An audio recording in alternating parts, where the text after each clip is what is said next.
श्रोते हो नमस्कार. आज आपण श्रीमद भगवद्गीतेच्या 18व्या अध्यायाचे महात्म्य श्रवण करणार आहोत. जे महात्म्य श्री महादेवांनी पार्वती मातेला सांगितलेलं आहे.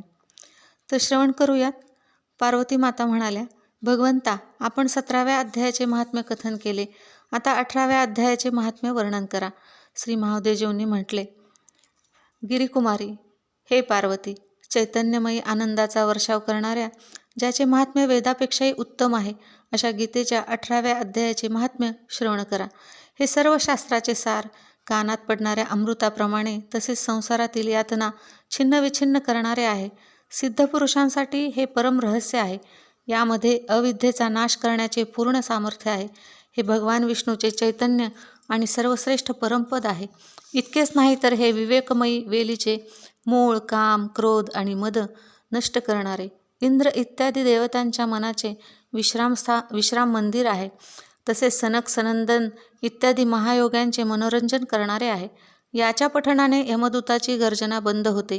हे पार्वती, यापेक्षा अधिक मोठा कोणताही रहस्यमय उपदेश नाही, जो संतप्त मानवांच्या त्रिविध तापाचे हरण करणारा आणि महान पातकांचा नाश करणारा आहे. गीतेच्या 18व्या अध्यायाचे महात्म्य फार लोकोत्तर आहे. याविषयी जी पवित्र कथा आहे ती भक्तिपूर्वक श्रवण कर. तिच्या श्रवणाने प्राणी संपूर्ण पातकापासून मुक्त होतात. मेरू पर्वताच्या शिखरावर अमरावती नावाची एक रमणीय नगरी आहे. ती पूर्वीच्या काळी बनवलेली होती. त्या नगरीमध्ये देवलोकासमवेत इंद्र शचीसह निवास करीत होते. शचीसह म्हणजे इंद्राची पत्नीचं नाव आहे शची. तर इंद्र तिथं त्याच्या पत्नीसहित निवास करत होते. एके दिवशी ते सुखपूर्वक आपल्या सिंहासनावर विराजमान झालेले असताना भगवान विष्णूंचे दूत ज्यांची सेवा करीत आहेत असा एक दुसरा पुरुष त्यांनी तेथे येताना पाहिला. इंद्र त्या नव्यानेच आलेल्या पुरुषाच्या तेजाने अपमानित होऊन एकदम आपल्या रत्नजडित सिंहासनावरून खाली पडले. तेव्हा इंद्राच्या सेवकांनी देवलोकाच्या साम्राज्याचा मुकुट म्हणजेच इंद्राचा मुकुट ह्या नवीन इंद्राच्या मस्तकावर ठेवला. मग दिव्य गाणी म्हणत देवांगनासमवेत सर्व देवता त्यांना आरती करू लागले. ऋषींनी वेदमंत्राचे उच्चार करीत त्यांना अनेक आशीर्वाद दिले. गंधर्व ललित स्वरामध्ये मंगलगायन करू लागले. अशा प्रकारे या नवीन इंद्राला 100 यज्ञाचे अनुष्ठान केल्याशिवायच निरनिराळ्या प्रकारची पूजा ग्रहण करीत असताना पाहून पुरातन म्हणजेच अगोदरच्या इंद्राला फार आश्चर्य वाटले. कारण 100 यज्ञ केल्यावरच इंद्रपद मिळतं असं शास्त्रामध्ये सांगितलेलं आहे. ते विचार करू लागले की ह्याने तर मार्गामध्ये कधी विश्रामशाळा बांधल्या नाहीत, पाणी पिण्यासाठी तळी खोदली नाहीत, वाटसरूंना आराम मिळवण्यासाठी मोठे मोठे वृक्षही लावलेले नाहीत, दुष्काळ पडला असताना अन्नदान करून कधी प्राण्यांचा सत्कारही केला नाही, ह्याने कधी तीर्थाच्या ठिकाणी अन्नसत्र आणि गावामध्ये यज्ञाचे अनुष्ठानही केले नाही, तर मग ह्याने येथे भाग्याने दिलेल्या सर्व वस्तू कशा प्राप्त केल्या? श्रोते हो, बघा, काय काय केल्यानंतर काय काय मिळतं माणसाला. तर मुख्य म्हणजे केलंच पाहिजे, हे समाजकार्य हे केलं पाहिजे. त्याच्यातून अनेक फायदे आहेत. म्हणजे आपल्या आयुष्याचा फायदा म्हणण्यापेक्षा आपल्या आयुष्याचं सार्थक तर होते, कमीत कमी नरक प्राप्ती तरी होत नाही. अशा चिंतेने व्याकुळ होऊन इंद्र भगवान विष्णूला याचे कारण विचारण्यासाठी प्रेमपूर्वक क्षीर समुद्राच्या किनाऱ्यावर गेले आणि तेथे आपल्या अकस्मात साम्राज्य भ्रष्ट झाल्याचे दुःख प्रकट करीत म्हणाले, हे लक्ष्मीकांत, मी पूर्वेच्या काळी आपल्याला प्रसन्न करण्यासाठी 100 यज्ञाचे अनुष्ठान केले होते. त्याच्या पुण्यप्रभावाने मला इंद्रपद प्राप्त झाले.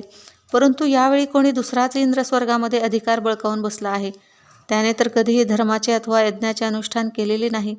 मग त्याने माझ्या दिव्य सिंहासनावर अधिकार कसा मिळवला? श्री भगवान म्हणाले, हे इंद्रा, तो गीतेच्या 18व्या अध्यायातील 5 श्लोकांचे दररोज पठण करतो. त्याच पुण्यप्रभावाने त्याने तुमचे उत्तम साम्राज्य प्राप्त केले आहे.